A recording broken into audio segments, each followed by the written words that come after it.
allez-vous? J'espère que vous allez bien. Alors moi je suis de retour, enfin, après quelques semaines de vacances. Je suis ravie d'être là pour vous parler de plein de choses, mes lectures, etc. Alors si vous ne le savez pas et que vous êtes nouveau ou nouvelle sur ma chaîne, sachez que je m'appelle Immacula Hélène et ma chaîne Hélène's Universe ici est un endroit, donc l'une des plateformes où je parle de mes lectures, de mes coups de cœur, de mes sorties et principalement de littérature afro-caribéenne.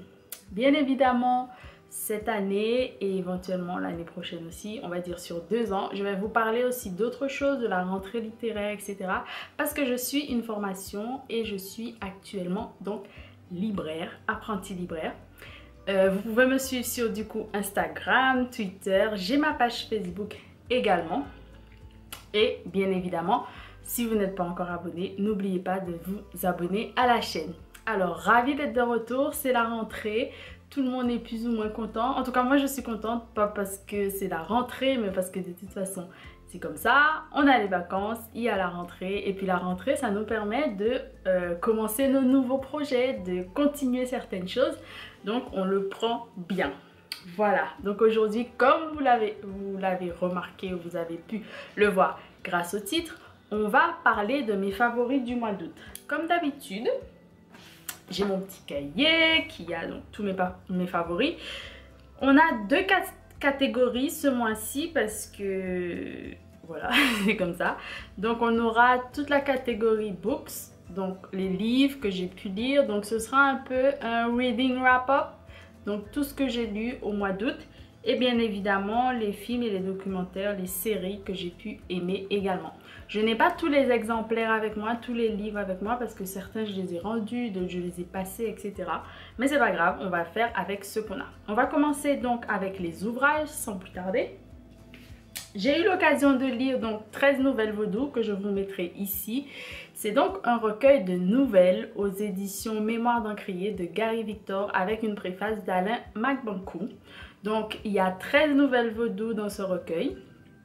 Des nouvelles plutôt sympas, on va dire, qui parlent un peu de la mythologie, on va dire, donc le vaudou et cette religion en quelque sorte haïtienne ici, le vaudou d'Haïti, et comment certaines personnes vont en fait vivre avec ce genre d'événements, on va dire.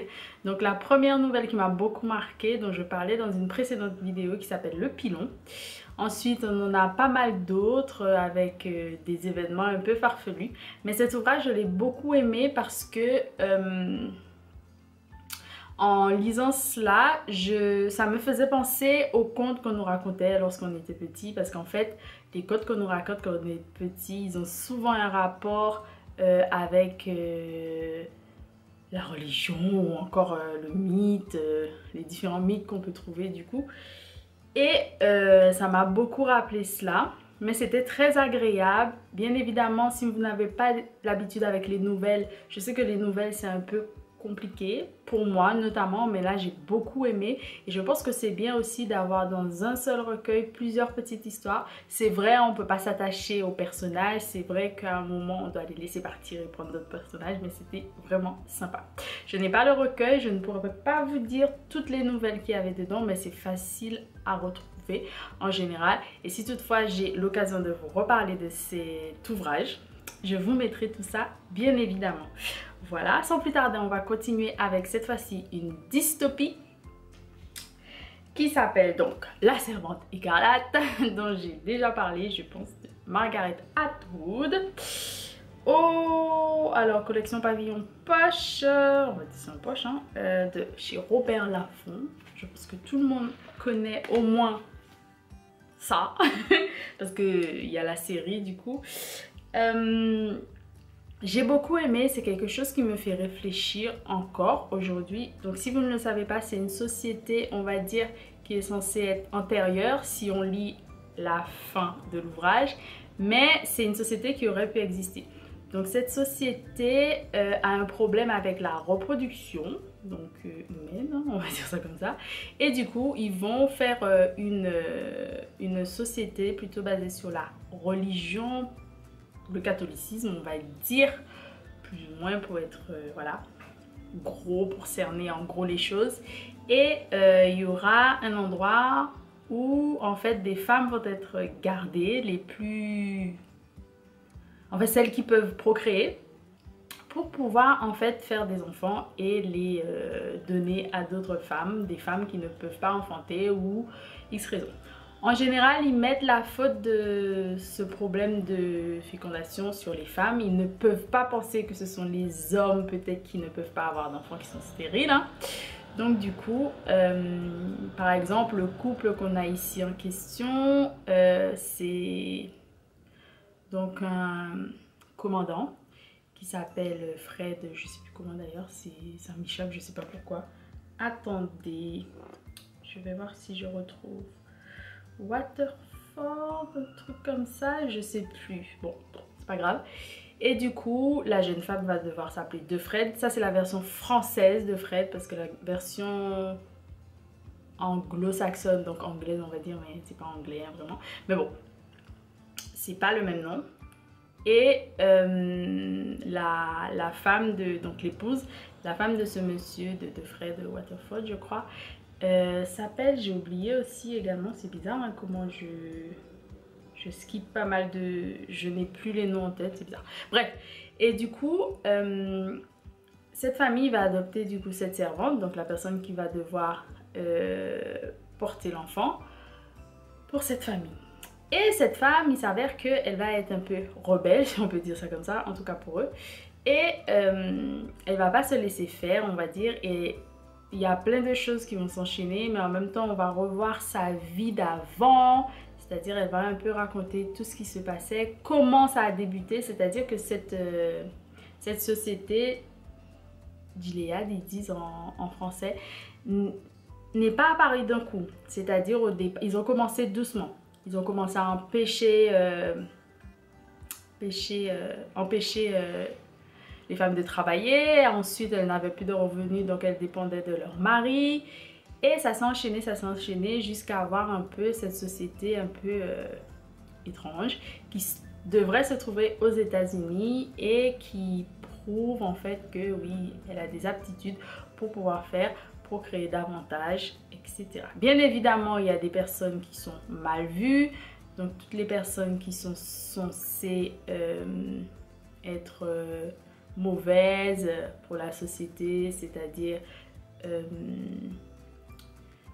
les homosexuels, les personnes qui ont péché parce qu'elles ne sont pas mariées, enfin plein de choses comme ça qu'on peut retrouver dans la société aujourd'hui. Donc c'est pour ça que beaucoup de personnes voient cet ouvrage un peu comme une prémonition, mais c'est plutôt une exagération ou un miroir déformant, comme on me l'a dit précédemment, d'une société ou de plusieurs sociétés qui sont regroupées ici.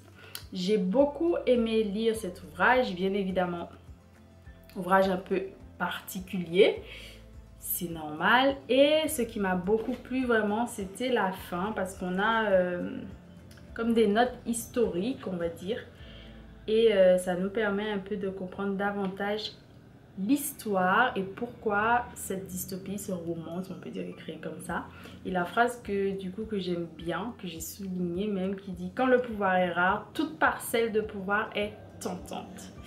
Très intéressant, vraiment. Il y a beaucoup de choses affreuses, vraiment, qui se passent, mais voilà, c'était vraiment ça. Je parle beaucoup de cet ouvrage, c'est vrai, mais je pense que ça vaut quand même le coup. Je vous en parlerai à nouveau parce que j'ai regardé la série, voilà, petite spoil. Ensuite, j'ai lu L'art du roman de Kundera de chez Gallimard, que j'ai emprunté du coup à la médiathèque pour mes cours parce que j'ai une bibliographie. Donc ça c'était pour les cours. Qu'est-ce que j'ai dit alors? Donc j'ai lu, je recommence.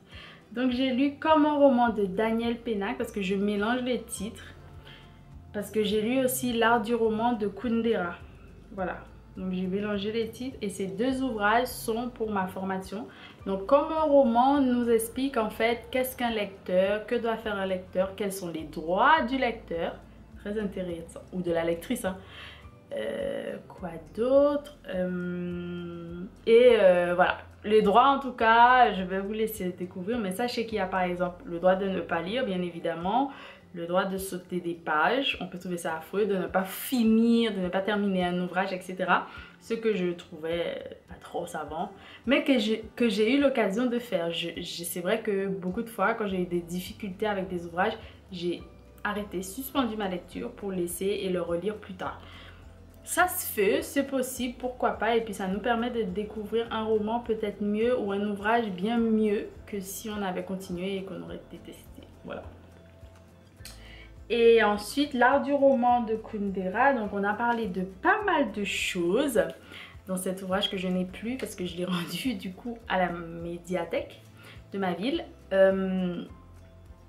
Il nous raconte un peu dans cet ouvrage, l'art du roman, toutes ses œuvres du coup, mais il passe aussi par des petites choses, c'est-à-dire comment faire un roman, comment sont constituer un roman, quels sont les meilleurs romans selon lui. On parle beaucoup de Don Quichotte et pas mal de choses comme ça que j'ai apprécié de lire, d'auteurs clés ou phares pour lui également, donc qu'on devrait lire, et comment est vraiment constitué un roman. J'ai trouvé ça très intéressant, un petit peu technique par moment, mais vraiment très intéressant. Et il faut savoir que l'art du roman de Kundera est écrit en français, donc ça n'a pas été traduit. Voilà, on continue avec I Am Not Your Negro de Baldwin et de Raoul Peck. Bon, parce que Raoul Peck, il a constitué tout ça. Mais en fait, il faut savoir qu'il y a un documentaire, du coup, que j'ai vu précédemment et dont je vous ai parlé lorsque je faisais en fait, je visionnais les films ou les documentaires que je considérais comme étant cultes, plus ou moins. Et du coup, I Am Not Your Negro, j'ai décidé de le lire. Donc, c'est en gros tout ce qu'on a pu voir dans le documentaire. Mais moi, j'ai aimé donc avoir, je vais vous montrer par exemple, juste des images, sans forcément voir la vidéo comme le documentaire. J'ai aimé relire ça aussi parce que j'ai trouvé ça bien de voir les mots, vraiment, et d'entrer en fait dans l'univers de l'écrivain vraiment. Et j'ai vraiment apprécié. Ce sont des bouts en fait de... Il voulait constituer une œuvre qu'il n'a pas eu le temps de faire, de terminer, et du coup on a repris tout ça et on a constitué une histoire. Et ça raconte aussi un peu sa vie, la lutte des Noirs, hein, avec du coup 3 hommes plutôt importants pour lui, dont j'avais oublié un la dernière fois, donc Medgar Evers, Malcolm X et Martin Luther King.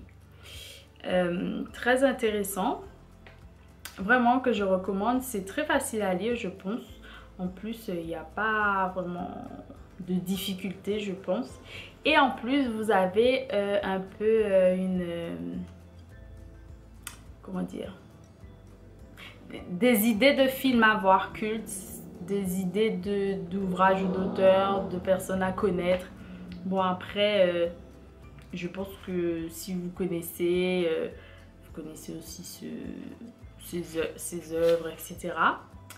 Mais moi je découvre tout ça parce que j'en entends parler et j'en ai entendu parler aussi quand j'étais jeune, mais je n'ai pas eu forcément cette bonne démarche de lire davantage. Voilà.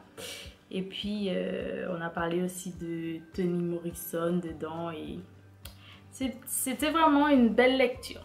Voilà. Et enfin j'ai lu du coup un petit magazine hebdomadaire qui est donc Les Inrocks. On dit souvent les Inrocks pour oh là là, minimiser, mais je sais plus comment on dit, abrévier, voilà, c'est une abréviation. Et du coup c'était sur la rentrée littéraire. Alors je l'ai acheté bien évidemment parce qu'il y avait un hommage à Toni Morrison, même si je pense qu'il y aurait pu avoir plus de choses sur Toni Morrison parce qu'il n'y a qu'une page malheureusement. Et parce que il y avait aussi des ouvrages, des extraits de la rentrée littéraire, voilà, parce que c'était la tendance, on va dire, c'était le moment. Donc j'ai pris ça pour un peu me faire un avis sur des ouvrages que, donc si vous ne le savez pas, j'ai fait une liste pour les ouvrages que je souhaite lire pour la rentrée littéraire. Et cette liste, ben, je vous la laisserai ici. C'est une vidéo que, voilà, je n'ai pas encore lu ces ouvrages-là vraiment. J'en ai ajouté d'autres de la rentrée littéraire, justement. Et ça m'a permis également de faire attention à d'autres ouvrages auxquels j'aurais peut-être pas pensé ou que je n'aurais pas du tout choisi. Voilà. Et enfin, j'ai lu Le bout du monde est une fenêtre des Meuli Prophète, donc auteure haïtienne. C'est un roman, Mémoire d'Encrier. Donc cette histoire est un peu difficile pour moi. J'ai choisi cet ouvrage au salon du livre haïtien l'année dernière parce que l'auteur était là et je ne l'avais pas encore lu. Donc c'est mon premier roman de cet auteur. Et j'ai choisi cet ouvrage par rapport au titre que j'ai trouvé très joli. Donc ça parle de l'histoire de Samuel, il me semble, qui est un peu un petit garçon abandonné. J'ai dit ça parce qu'en fait je crois que sa grand-mère meurt et il se voit tout seul. Donc il part pour la capitale, je crois.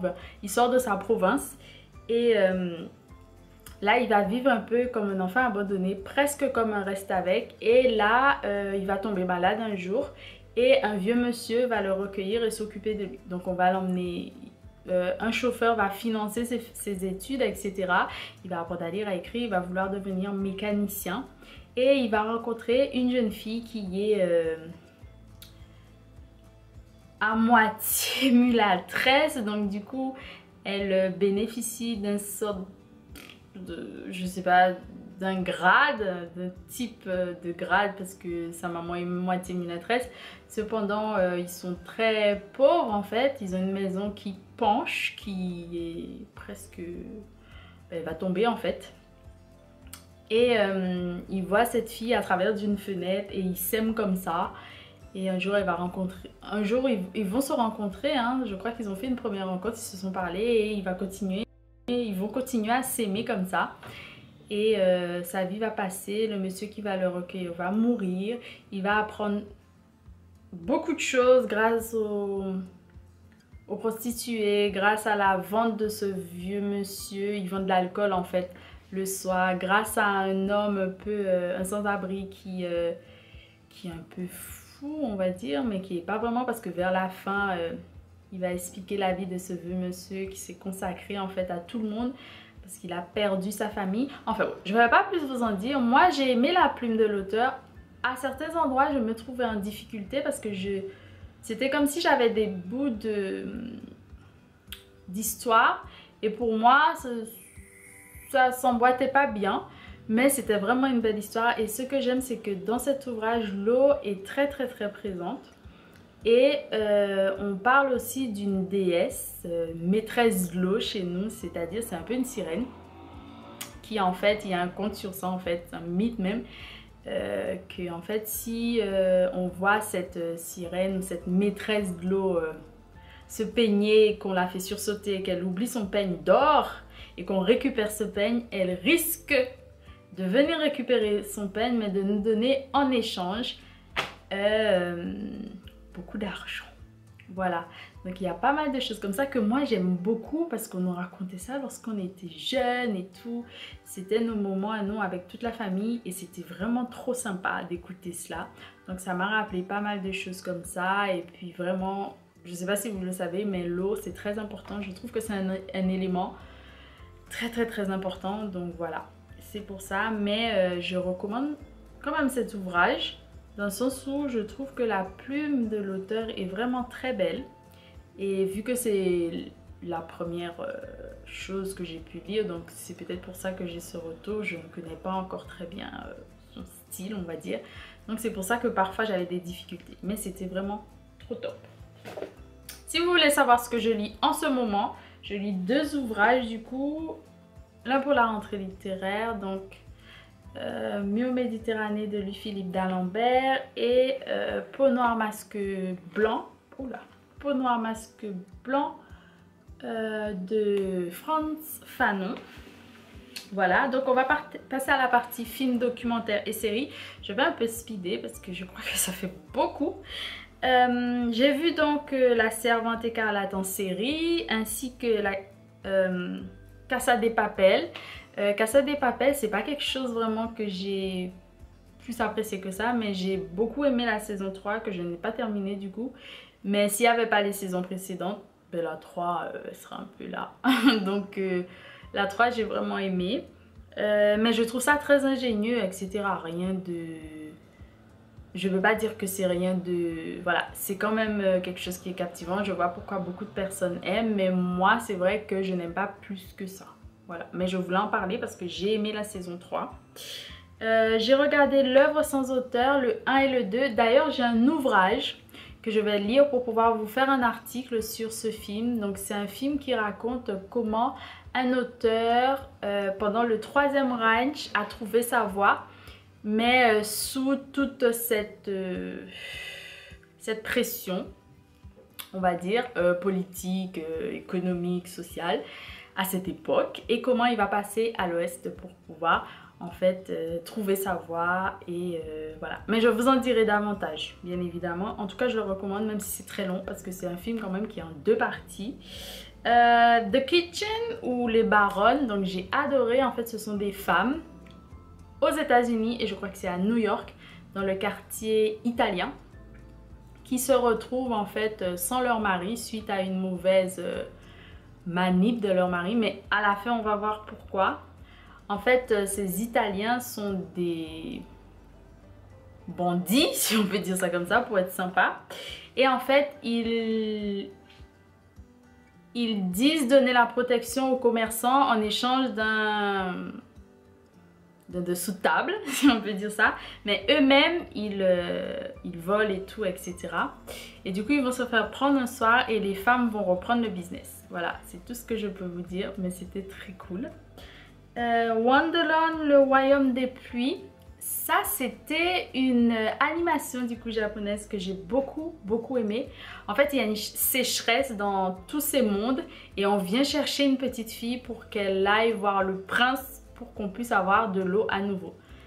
Très belle animation, et puis les images, les couleurs, c'était vraiment top.